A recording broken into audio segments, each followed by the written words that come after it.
Hi, Stuart Bruce here, and I am the Spare Time Property Investor. In these podcasts, I'm going to share tips, tricks and lessons that I've learned and will hopefully help you, especially if you're still working the 9 to 5. Hello and welcome to another episode of the Spare Time Property Investor podcast. Today is another interview episode. I've been really enjoying these recently, if you haven't noticed. And the interview is with Kevin Whelan, the founder of Wealth Builders, who help people gain financial independence using lots of different wealth building strategies, including property. We also talk about SSAS pensions, and Kevin himself is a property investor, so lots to go into there. Also with this episode, me and Kevin caught up before the interview and he gave me some of his backstory, which made it quite personal for me because he had a very similar experience to me when he was younger, which he'll go into in the episode. And it was quite nice to hear from somebody who's been through something similar to me and seeing what they're up to years down the line, because he's a much more experienced investor than I am. So really, really great for me to hear, but hopefully some other people too. Before we get into the episode, I'd like to share one of the 5-star reviews that have started popping up on iTunes and other places. So here it is. So from HomeShared, the person says, really enjoying this podcast and glad I've been following since it launched. So thank you so much, HomeShared. I hope you're getting value from it. I hope you're still enjoying it.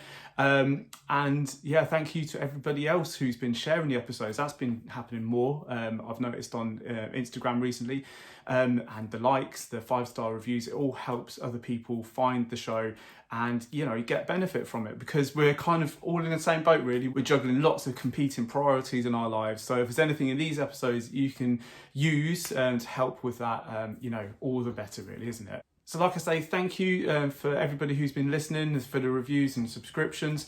And, you know, if you haven't done so so far, please click that like button and subscribe and all those other things that you can do to help promote the show. But that's enough of me for now. Here is the great interview with Kevin Whelan. So thanks again, Kevin, for coming on to the podcast. First off, it would be fantastic if you could introduce yourself and give us some background. Well, thanks for the invitation anyway, Stuart, and a pleasure to be here. So I'm Kevin Whelan. You can tell by my ancient looks that I'm a seasoned campaigner, and I'm the founder of a company called Wealth Builders. And Wealth Builders does what it says on the tin. It's we act as a kind of a guide to help people who want to get out of the rat race and create complete financial independence, independent from the job, independent from a business that's trading time for money, independent from any political complexion, the state of the economy. When you get to a place where you have multiple streams of recurring income that just flow into your life no matter what's happening in the world, then you can become financially bulletproof and not just be safe financially yourself, but leave a great legacy. So that's what I do now. Historically, you know, I'm the graduate way back in economics, and everything I've done really is revolved around that subject. The subject of money and the economy and economic history has fascinated me because I think there are so many lessons to learn from that. And I've learned so many that I've brought into my own life. And now with a thriving community of wealth builders on the journey to their own financial independence, you know, passed on lots and lots of lessons that I hope I can share with your listeners too. That's fantastic. I think that the idea of multiple streams and being kind of bulletproof is something a lot of people aim for. And especially, I think, because when you start getting into property, you then get exposed to more and more information and different assets and things like that. So going back to when you were working in the day job, because this podcast is mainly focused on people who invest in property around a business or a day job. Can you talk us through what you did and how you managed to replace that income? Yeah, absolutely. So as I mentioned, you know, I graduated as a young economist in the early 80s. And I think, you know, what really happened, which was quite critical for me, and it's important to give the catalyst as to why it was important to me to change way back then, was the tragic death of my father, who was 46 years of age. He was a North Sea oil rig worker, a businessman actually.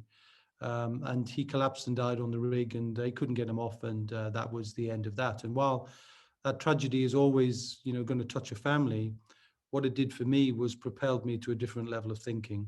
And that level of thinking was this: he and I were genetic peas in a pod, Stuart. You know, we looked the same, we walked the same, we talked the same. And consequently, I thought, you know, in my late 20s, crumbs, if I go the same time as my dad, I'm not really going to save enough money as a salaried worker, trading time for money. And I had that fortunate background of economics to be able to think with money a little bit.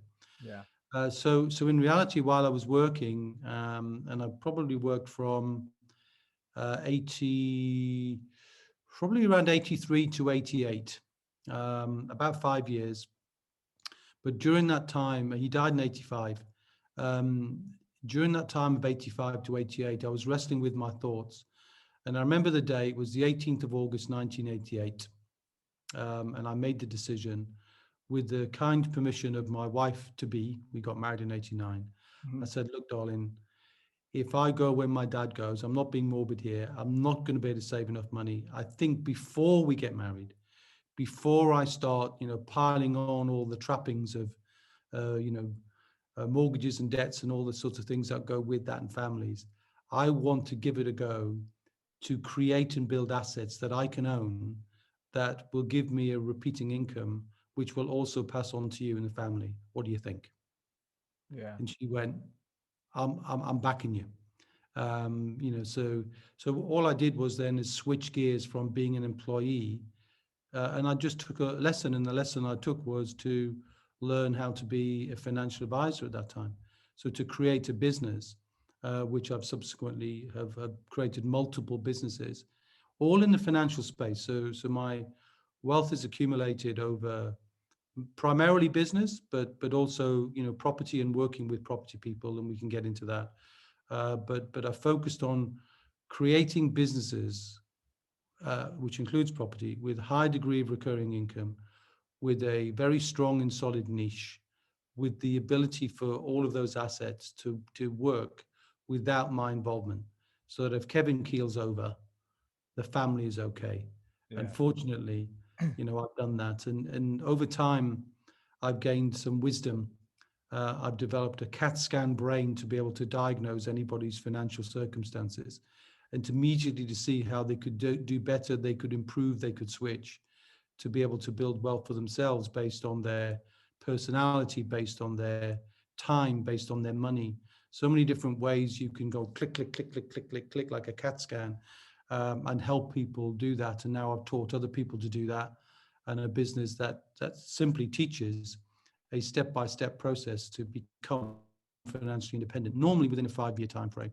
It took me longer than that, you know, from the standing start to become financially independent, because I didn't have a guide, I didn't have a mentor, I had to do it myself. But now, with all the knowledge available out there, Stuart, and congrats to you, by the way. I think it's an incredible niche you've chosen to Thank you. help people, you know, bridge that gap from corporate life into entrepreneurial life, really, because I think all wealthy people are entrepreneurs in mind, if not in structure.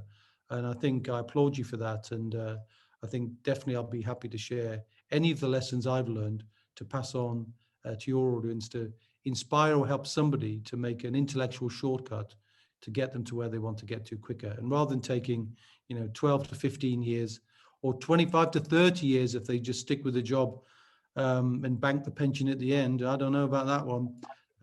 It doesn't fill me with enthusiasm, right? Same here. There's a couple of things there I think are really worth picking up on. I think yeah, we'll go back to how you replace that income. The podcast. I thank you so much for kind of saying how about the niche. I think there's two things. I think it is a niche, because there's a lot of people who build property portfolios on the side, so they can then go and become independent. But there's also a lot of very successful property investors who never leave their job. Yeah. So it's kind of this thing that I think it sounded to me when I first started talking about it was like a very niche thing. But actually, the more and more people I speak to, they've got these other businesses like yourself. You have property investments, and then you have other businesses and things like that. So yeah, I think Right. it's up on a lot of people. But yeah, it's definitely good. And also from our conversation the other day, and then that catalyst you mentioned there, it kind of inspired me to kind of share a little bit about my history as well, which we kind of touched on. because like you, I lost my dad very young, and it definitely changes your perspective, I think, and especially as a lot of people have this drummed into them from an early age. Go to university, get a job, work your best years of your life, so you can then have a nice retirement, and then you can go on a cruise or something like that. But what if you don't make it to retirement? So that's always been very kind of key in my mind. So Yeah. No, I share that view, and it takes a man of humility to share that, and I'm glad that you and I are in that camp. Yeah, no, well, thank you, because I genuinely, it never even kind of crossed my mind to kind of share it, really. So yeah, thank you for doing that, really. So going back to, so obviously you built businesses first and foremost to replace your income. So that was your kind of the main way of creating your financial freedom, was it? Yeah. Okay. Yes, it was. Yeah. So I started off, which was in '88, learning how to be a mortgage broker. So I got training from a major financial institution. Quite an interesting time, actually. I was living in South London, and I knocked on the doors of 6 big insurance companies. There was a lot of them around that then, and just said, "Look, you don't know me, but I'm a hardworking, young, bright guy. I just want a chance to build something. Will you give me an opportunity?" Right. I was fortunate to get offers from all, and I chose Legal and General.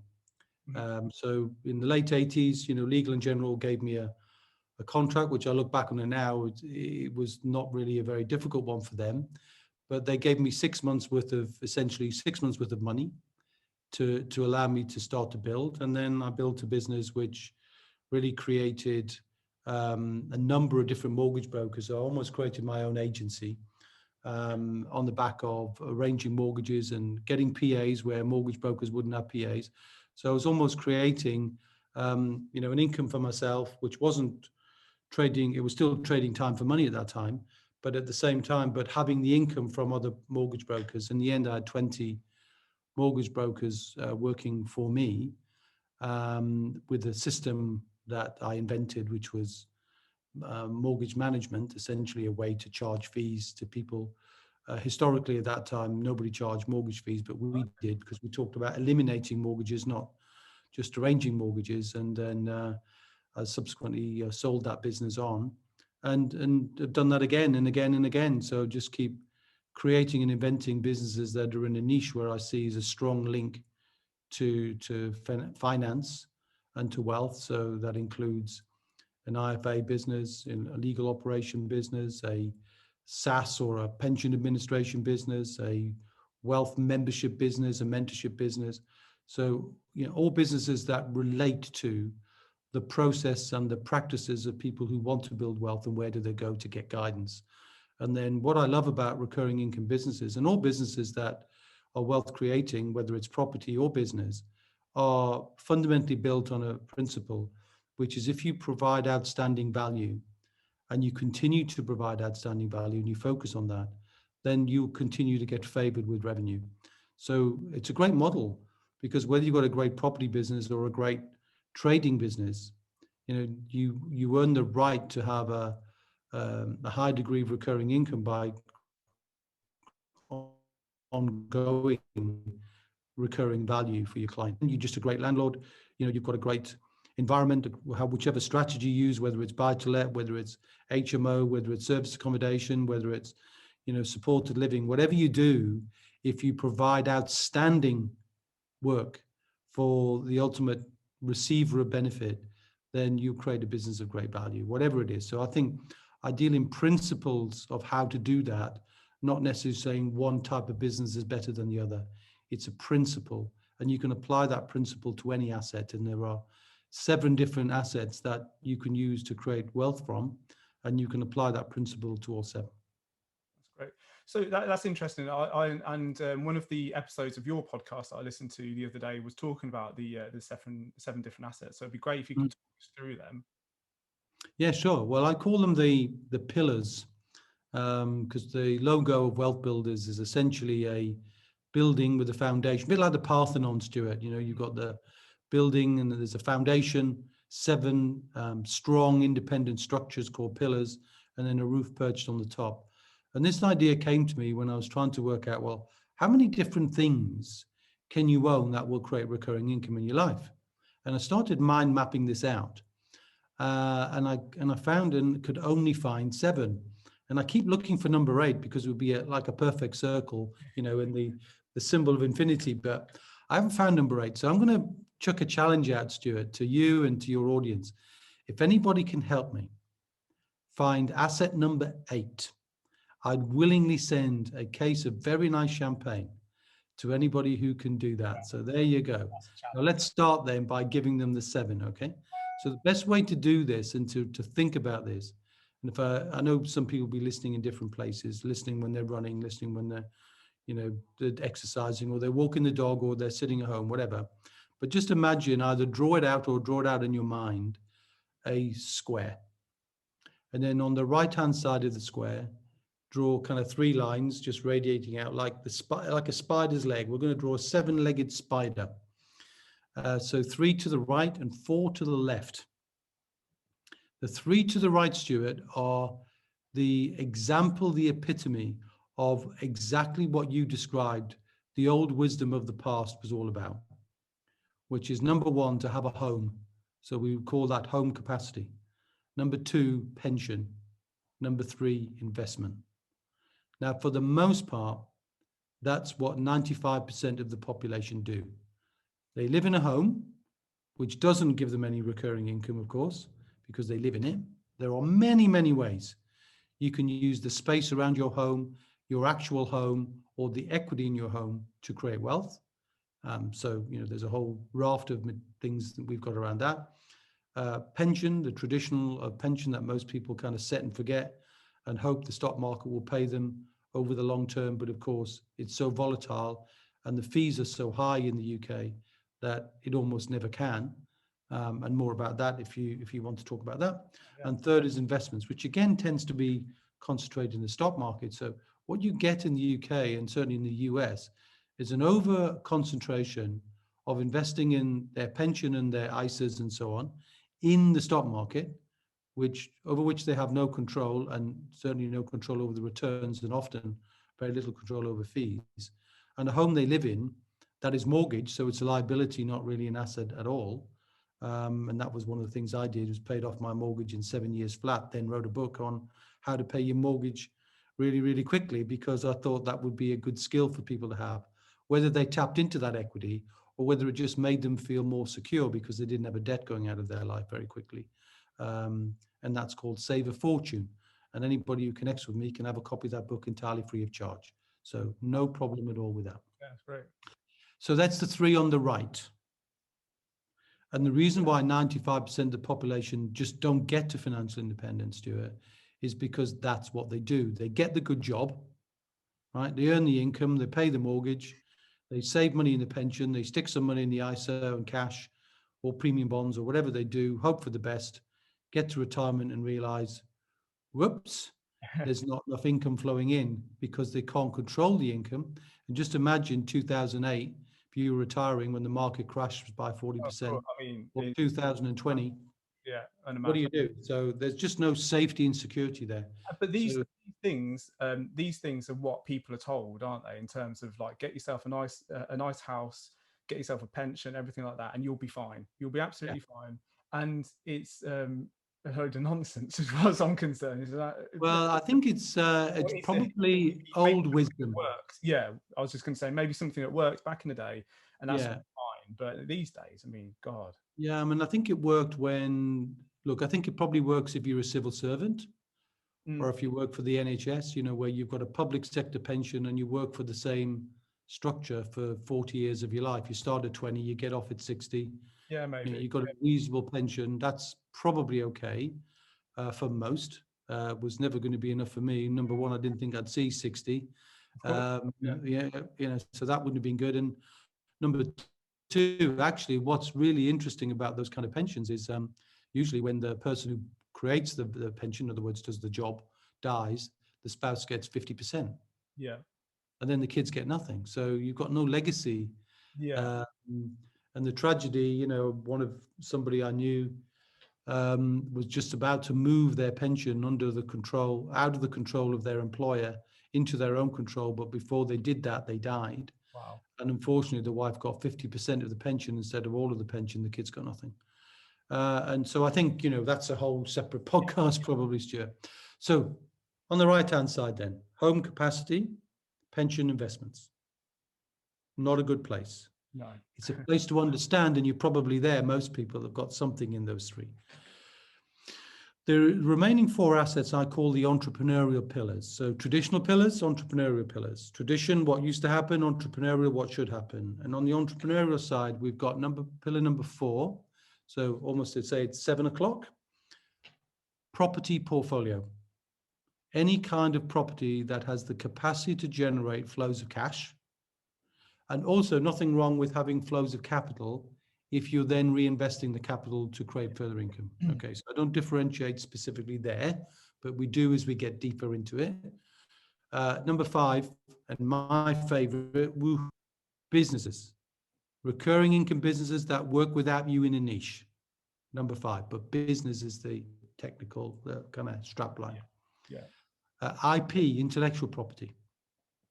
The ability to create podcasts. Which, the bigger and stronger you get, the more you'll be able to monetize that through all sorts of different things like sponsorship, or you're just creating a greater profile, you're extending your reach, you're getting invitations. You and I are both podcasters, so we know that there's value there. But for now, I know you're just wanting to give great value, and I respect you for that. Yeah. Intellectual property, where does the income come from that? Well, the sale of books, materials, training courses, in my case, membership programs, where you tend to measure that in something called royalties. And just the sound of that sounds great, doesn't it? You and I both musicians or ex-musicians, and the sound of the word royalty. Don't you just love the sound of that? It just sounds great, doesn't it? It sounds from music. It's normally kind of quite a low number. Yeah, but there are many different kinds of royalty, right? But definitely royalties from courses and things like that. Yeah, absolutely. Well, exactly. Or I was just watched a movie the other night which was called The Founder, which is Ray Kroc who took McDonald's. Yeah. Now he didn't have the idea. He wasn't a musician. He just took the idea and he franchised it, right? So franchising, licensing, all of those things are royalties. And number 7 is joint ventures, JVs. So in other words, some form of collaboration where you bring something, somebody else brings something. Let's say you bring money, they bring skill. You bring property, they bring money. You bring one skill set, somebody else brings another, and you share in the value by collaborating. And I'm a great collaborator. So, my brain is wired for creativity and connectivity. So I'm just, CAT scan brain, connect. That's kind of what I do. So they are the 7, and I believe only 7 ways that can put cash flow into your life recurring. And whether you're alive or dead, the money will continue to show up. Now, the difference, if you're looking at that or visualizing that, is on the right-hand side, you're out of control. On the left-hand side, you bring control. You bring yourself, you bring your ability, you bring transformation, you bring personality, you bring leverage. On the right-hand side, you're hoping. And I think, and that's one of the things, isn't it? You're hoping, but you're also, you're not as engaged. So I think you're absolutely right. I think it's quite difficult sometimes for people to think to themselves, actually, this is for my future. This is something that in a few years' time I'll benefit from. So I need to start learning about this. I need to start devoting the time to get my head around this and become maybe not an absolute expert in it, but learn enough to make sure I'm not having missteps and things like that. And it's really, I think it's a challenge for people to sometimes think that far ahead and sacrifice what's happening today to kind of get to that. So what do you think, if somebody was in a position, for instance, they're in a day job, they had a pension, they had a home and things like that. So what would you say to them if they were kind of questioning whether or not it was worth their time to sacrifice their spare time to go and learn these things Okay. to have that financial freedom in the Oh, future? look, it's a great question. And you know what? I don't even try. Yeah. And the reason I don't even try is because if you have to try and persuade someone to be wealthy, you're never going to do it, right? So there has to be an internal catalyst. You talked about engagement. Yeah. The combustion to create wealth has got to come from inside. It's not really an external thing. I don't mind being an educator. I don't mind being an inspiration to help people, nudge them over the line. But I never want to do that because I just simply look at the maths and say, look, if you do what most people do, and you, let's say, you live in a home and that's it, you pay your mortgage off and you go, pay the mortgage off. You've got a pension, and let's say the average pension in the UK when people get to retirement, let's say was 200 grand in a pot. And, they were using that as a retirement income. What they'd be drawing from that income, given stock markets go up and down and stay sideways, and there are fees and charges in there, is about 4%. That's what they'd be drawing. So 200 grand gives you 8 grand. Yeah. So what were you earning before? Whatever it is. Yeah. What are you earning now? 8 grand. Can you do the maths and work out whether that's a life you'd like to lead? Or would you like to spend and discover that when you're 60? Mm. Or would you like to spend 60 months learning what to do and being free from the need ever to have to work? If you choose to work because you love it, absolutely fantastic. Oh yeah. That's brilliant. Absolutely.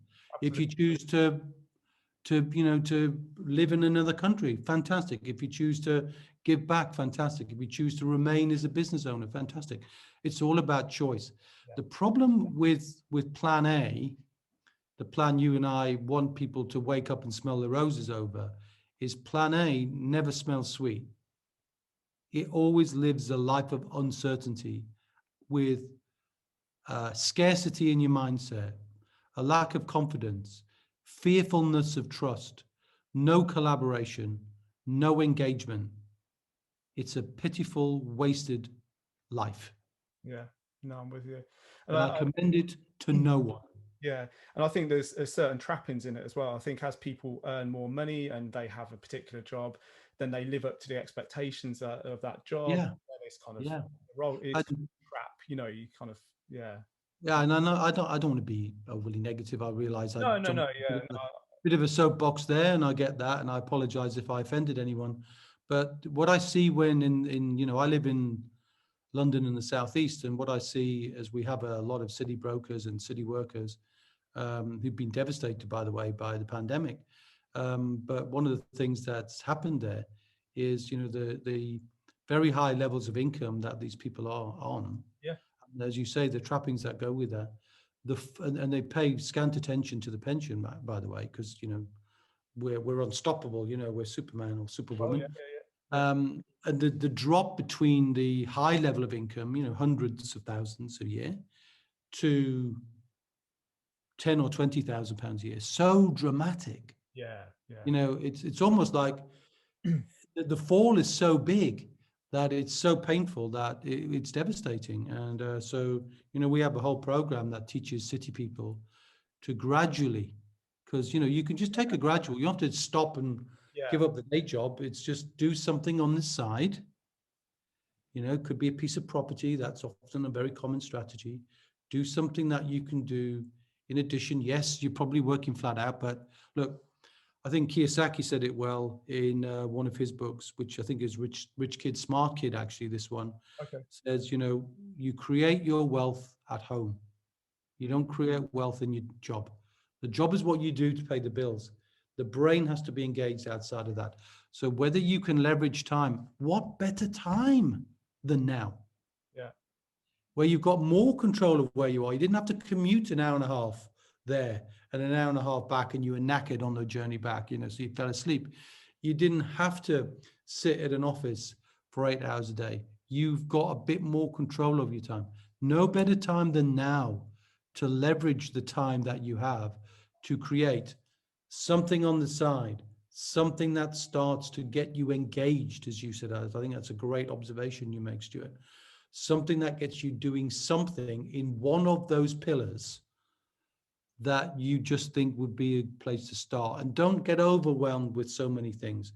Just choose one. And I have a mantra at Wealth Builders, which is never let 30 days go by without doing something that contributes towards your wealth.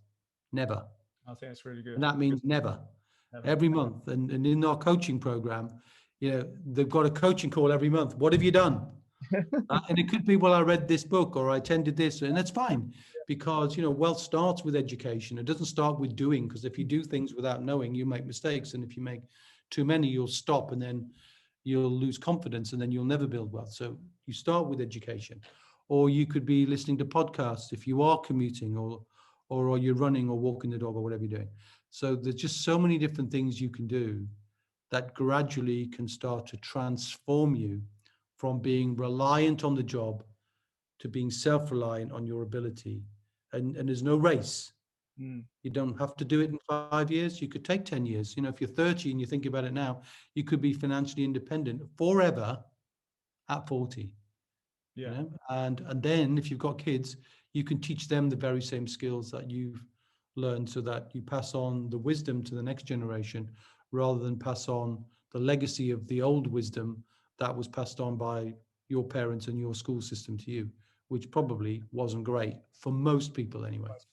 And I think that in itself is a great legacy to pass on to the next generation, really, waking people up to it. And I think the coronavirus, with lockdown and everything like that, I think it's got people thinking. And also, like you're saying, people have a little bit more time because they're not commuting. And the amount of corona businesses, I think they call them, that have popped up. Yeah. Fantastic. Exactly. I think it's brilliant. I don't think the pandemic's brilliant. Of course I don't. No, of course not. But I certainly think that it's been the opportunity to rethink your strategy, and I hope your good efforts and mine here will stimulate a few people. So 95% becomes 94% don't make it, and 93%. And let's get 5% to 6% of the people who do. And that's my ambition, is to touch somebody in this podcast that says, that old geezer, yeah, I think he was right. I better do something. And it's the doing that counts, right? Not the thinking about the doing. What do you think are the kind of the key things people should start to think about or do when they kind of make that decision to start building for their kind of financial future? Well, I think the important thing is to, first of all, take a stock take, right? So look at what you already have, and then have a little think about what financial independence would mean. Now, it means lots of things, so we don't have to dive too deep into that. But in reality, it's some form of freedom, isn't it? Yeah. It's freedom of money, freedom of time, freedom of location, freedom of purpose, freedom of creativity. Whatever you want to be, just start thinking about, well, what would it mean to you? What does being a wealthy person, independently wealthy, mean to you? What would you do? How would you think? And as you begin to imagine that, try and imagine a number. Now, for the people who don't like numbers, they're not going to like this bit. So don't think about it too hard. Just pick a number. Like, the starting point for me is there are 5 levels of wealth. Okay. So level 1 is financial insecurity, which means if you stop working, either because you couldn't, you were furloughed, you were laid off, whatever, you were ill, you died, you can't work. How much money will flow automatically into your life now? So you'd look at what your level of recurring income is now. And for most people, that's a big fat 0, because they've only got their house, which isn't earning anything. Their pension, they're too young to take it. And their investments, they're still, shuffling it away. So they're getting no recurring income in their life right now. Nothing is arriving in their bank account while they sleep, right? For most people, it's nothing. Okay, what would it need to be? If it's an escape the rat race thought, just for the sake of an argument, what would it need to be so that the time that you spend in the day job, you could be spending time building your wealth? What would that number need to be? Is it $3,000 a month? Is it $4,000 a month? Is it $5,000 a month? Is it $10,000 a month? What's the number? Once you've got the number, then you can say, right, okay, I've got a number. Let's pick a number, right? Let's say $5,000 a month. If I had $5,000 a month, I wouldn't need to show up for the day job. Right, that's my first target. That's financial security. Financial independence is what's the number that says, I'd be financially free. I could do whatever I wanted to do without compromise.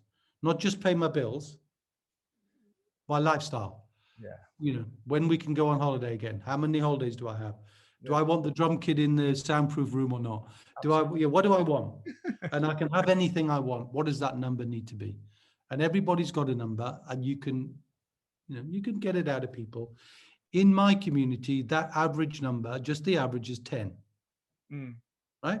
That's the average. So they say, look, Kevin, if I had 10 grand a month just arriving, my life, I could do anything I wanted. Whether I choose to do whatever I want to do, I can do. Right. Okay. Now we know the numbers. Have you got a good enough reason why? Why is this important to you? Yeah. Because if it's just interesting, you ain't going to do it. Now, I had the compelling reason why. And I was fortunate in one regard that out of that tragedy forced me to be in a place of unstoppable, unwavering commitment. That doesn't happen for most people. No, and I'm not saying tragedy has to be the catalyst, but what is the catalyst for you? Choose the catalyst, right? Now, once you got that, assuming you can find that, and by the way, without that, it ain't going to happen. It will not happen because you'll be sidetracked, you'll be deviated, you'll get frustrated, because wealth building is a journey of learning, and learning is always frustrating. This is something that I presume that it is very difficult for people to keep on track. But you must have seen this. You must have seen people hundreds of times, hundreds and hundreds and hundreds. We guide them by monthly accountability and getting them to dial into their reason why and document it, so that they can keep connected to it. And at any one point in time, there's thousands of people will resonate with this, right? So some people won't, and they'll think that sounds interesting, but it's not for me. Okay, then you're going to be on plan A, which is you get what you get and you hope it's okay. Plan B is a more self-directed plan. And but anyway, I'd say you start off by looking at your what are you interested in? Okay, there are only 7 assets, so you can look at them and go, well, what am I interested in? Okay, well, let's say I'm interested in property. Right, I'm interested in property. Right, let's go property. Starting point with property, like all wealth, is you start with education. Okay, I'm going to read something. I'm going to listen to something. I'm going to, and I'm going to get engaged in that process. And I'm not going to rush it. I'm just going to listen and engage. Okay, I like the sound of, and you choose what you like the sound of. You look at your leverage. Yeah. How much, and the bookends of leverage, I won't go into all of the 5 forms of leverages, but the 2 main ones are your financial leverage and your time leverage. How much money have you got? Nothing. Okay. Then you're not going to be able to go into some strategies with nothing. Okay. Yeah. How much time have you got? None. Well, that ain't going to work. You need, in my experience, you need a day a month. A day a month. 8 hours a month. If you can find 8 hours a month, you will do it. If it's less, it's going to take you longer and you could get sidetracked. Now, assuming you got some money, now some people will forget they've got money in their pension. Yeah. That's usable. But they didn't think it was because their pension is stuck facing the stock market, just rising and falling, when you can take control of that pension and direct it to something else, including property. Now, this is something I wanted to get onto later. So let's dig into that. Let's dig into the pension side of it and how people can use it, especially property people, how they can use that to invest in property. That'd be really, really interesting. It's one of the biggest revelations, that certainly come out of my wealth building journey, which is the understanding that pensions is just money in a box. And the problem is you don't have the key to the box, or you think you don't. It's a bit like the elephant, it's tied to a stake when they're a little tiny calf, and then the size they get, they could just pull it away, but they don't because they're so used to being restricted. So most people think that their pensions are do not disturb till 65, stock market, locked in that box, and that's it. Yeah. But that's because the box is owned by somebody else, and the owner of the box is the employer or some big insurer. So the institutions own the box. So they set the rules. It's like you open the box of a game, The owner, the creator of the box, creates the rules. There's a certain type of pension. It's complicated. Pensions are grey and dreary, I'm afraid, but it's called a SSAS, or a small self-administered scheme. It basically says, I take control of my pension, and you have a legal right to do that. So you can take the legal ownership and become the owner of the box, and then you're playing by your rules. And the rules are, you can invest in anything that you are capable of investing in, as long as you do so with prudency, commerciality, and you take good measure of security. In other words, you treat it seriously. Yeah. And I have a business that teaches people how to do that. And when they get control of that money, and there's now a community of 5,000 of us in the UK who've got control of our pensions, and we're kind of sticking two fingers up at the tradition, saying, actually, it's mine, and I'm deciding what I want to do with it. So what do I use mine for? Well, what do you think? I use it in property. I use it in business. I use it in IP, and I use it in joint ventures. So whatever I want to do, I can do. There are only a couple of rules, and I won't go into the technical details, otherwise we get to boring stuff. The thing about a podcast is it should deal with the art of what's possible, and to stimulate curiosity, not be a pension diatribe on the technical It doesn't want to be a lecture. Absolutely. pension, right? So I'm not going to do that. So I want people to go, hang on a minute, I've never heard of this. This is something I should find out about. Yeah. And, we've got so many videos and guides that can help people go, okay, in the next 30 days, I'm going to find out about this strange thing called SSAS. Right, fine. Then that would be your wealth building action for this month. And then you do the wealth building action the following month, whatever it would be. And it could be, well, no, I'm not going to do that. I'm going to find out about, I haven't got any money, so I'm going to find out about rent to rent. Yeah. Okay, go find out about it then. Fine. But find somebody else to talk to. Yeah, absolutely. Because in the world of wealth, if 95% of the population don't make it and only 5% do, the problem is if you surround yourself with more 95%, it's going to restrict you. So to help the engagement, as you refer to it, you need to find other people who you're engaged with. So seek out communities of people.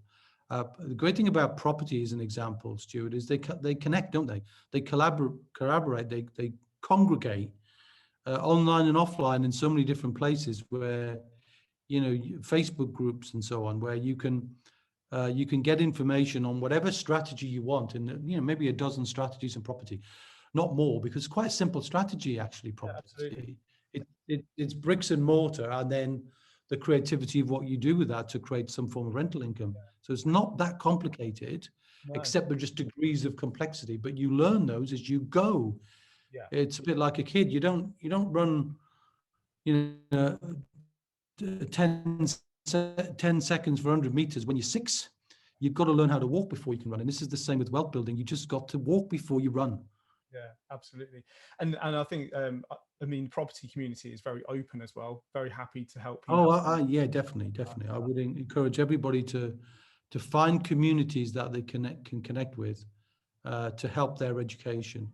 Be mindful, of course, and I'd say one cautionary note. Do find out who you resonate with. Yeah. Okay. Because if you find the wrong places, you can be sucked into never-ending cycle of course selling. Absolutely. So just be mindful of that. So the thing about, nothing wrong with education. I don't knock education, and all educators are out there, and that's fine. But spend some time and think about the education you want. But if you take some education, act on the education, or close the loop on the education. Say, I looked at it, I understood it, I talked to somebody who was trustworthy, I connected to somebody who did it for real. I then weighed that up and decided, yes, I thought this is right for me. Then you move ahead and take some action. Or no, this isn't right for me. You put that strategy down, and then you pick up the next one. Yeah. So you don't look for the magic bullet. You don't look for some kind of secret sauce that's going to get you wealthy in 12 months. It's not going to happen. No. It just is not going to happen. So you have to find something that you can act on and then take that one action. And if that one action, we call it the wheel of wealth, you take, there's a process for it. When you get to the end, you click, and that should throw off cash. Now, if it only throws off £300 a month and you want 3,000 to be financially secure, you're 10% of the way there. Yeah, absolutely. Congrats. Yeah. Now what do you want to do? Well, I'm just going to do the same thing again. Now you get better because you get more confident, and you're like learning to drive a car. The first time you got in the car, you were a bit clunky, right? You got your feet and your hands in the wrong spaces and places from time to time. Then you got better. Then now you do it automatically. And this is true with wealth building too. Absolutely. So that would be my guidance, is to start something easy, not too hard, to get you going, to put some money in the wealth bank, measure it, count it, go again. And this is essentially how we teach it. So I'm just bringing some of the things we teach our students to yours, just to give you some ideas they could do on their own, whether they connect or collaborate with me or Wealth Builders or not. That's not the key. That's great. And I think that's a really key message about the 10% thing, because I think a lot of people who are in certain communities, they get kind of shown that, well, they get told that you could have this amazing wealth very, very quickly and stuff like that, and then that's their expectation. And when it doesn't start coming in very quickly, I think people get sidetracked and they get distracted. So sometimes it is just good to acknowledge that it's not overnight. It's not a quick kind of fix of whatever pains them, and it's just something that people need to stick with, and like you were saying, acknowledge when there's been a success and keep on going, and make sure, it's for most people, Stuart, it's 60 months. Right? Yeah. Say it out loud. 60 months. In a lifetime, that's nothing, is it? No, it's not. 60 months. Make 60 decisions, because what happens is, when wealth building is a transformative journey, it's not a straight line. It's like, again, using the car analogy, it's like how fast can you go in first gear? You could go from London to Newcastle in first gear, but boy, that journey would be painful. It would be noisy, and probably you break down right on the way. So you've got to learn second gear, then you've got to learn third gear. And this is the art of wealth building, is the more you do, your landscape changes, the people you meet change, the educational changes, the ROIs you're capable of getting change, and then you slip through the gears. And this is the skill that once you get into seventh gear, and I don't mean that directly related to all 7 pillars, but you just get a bit. You could do it all in property. You could do it all in one strategy. We never recommend you do, because there's always some risk by putting all your eggs in one basket. But but if you can get stronger, better, you move forward, you'll be able to get into 7th gear, and you can make a very nice journey on cruise control after that. And that's the essence of it, really. Absolutely. And I love sharing that with people, so to help them slip through the gears. But at the beginning, it is always uncomfortable, and there's nothing you can do about that. It's just the way it is. Yeah, absolutely. So one last question: if for the SSAS side of things, if somebody doesn't have a pension, for instance, but they say invest in property, because this is a podcast all about property, is there any way they can kind of connect with people who do have SSAS pensions and kind of partner up with people? Yeah, absolutely. If you think about that, that's the combination of Pillar 2 pensions, Pillar 7 collaboration or joint pensions. Yeah. So all you're doing is mixing and matching, and we do a lot of that. And there's a whole sort of skill set around how do you make yourself irresistible as a JV partner. And there's a whole process around that. You maybe want to invite me back on another day to talk about how to do that, because there is a skill in doing that. And I'll give you a quick 1-minute version of the skill. You need to be able to tell a story. So every story you can think of, any great movie you can think of, anything that really compels you as a member of the audience to come back and back and back, it's always the same story. And so it is with wanting to attract money. There's a character who's the hero, who has a problem. The problem is causing him or her frustration. They meet a guide. The guide shows them a plan, and the plan helps them overcome that problem to a happy ending.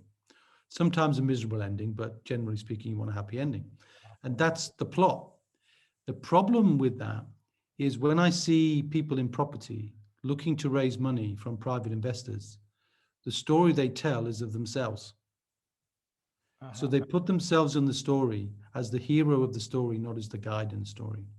And the skill in getting private money is to solve the problem of the investor, not solve your problem as the property owner.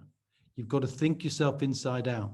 And that's a whole different skill set that, I know I've done hundreds and hundreds of joint ventures. I can't tell you how many joint ventures I've done, hundreds, multi-millions.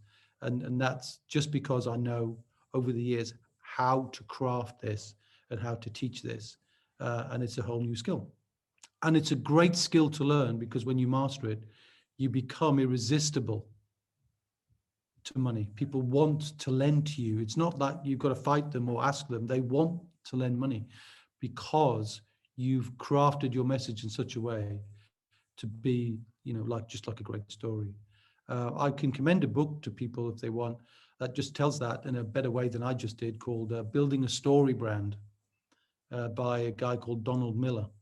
Now, the whole book is it's not about property, but I've interpreted it for property developers, people who want money for projects. That's what I use the word developer for. And I teach that to great success. That's fantastic. And I'll make sure that's linked in the show notes. Sure. There's everything else. But it's been fantastic talking to you. It's been fantastic going through your kind of experience and everything like that. But if other people want to connect with you, find out what you do in Wealth Builders and all that sort of business, how can they find you and where can they go to? Our best way to find us is just, look at wealthbuilders.co.uk. Anything that I've mentioned here, if they want anything for free, the SSAS videos, I've written a book called The 7 Pillars of Wealth, Save a Fortune, How to Eliminate Your Mortgage. I'll give everything away for free because I want people to know there's great quality education out there. If they send an email to hello@Wealth Builders, but mention you, Stuart, or your podcast, so we know that's great. And we'd be willing sharers and givers to anybody who is listening to you, because I think you're doing a great job. Thank you. And thank you so much for coming on. That's been an absolutely fantastic episode. And like I say, I'll make sure everything's linked in the show notes. So yeah, thanks again for coming on. All right then. Thank you. Bye-bye now. Cheers.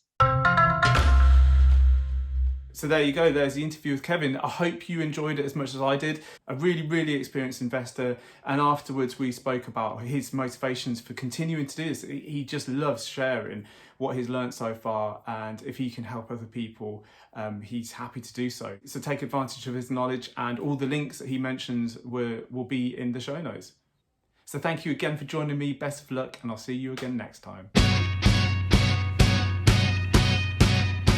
Thank you so much for listening to my podcast, and I really hope you enjoyed it. If you have, please leave me a 5-star review to help other people find it, and don't forget to hit that subscribe button.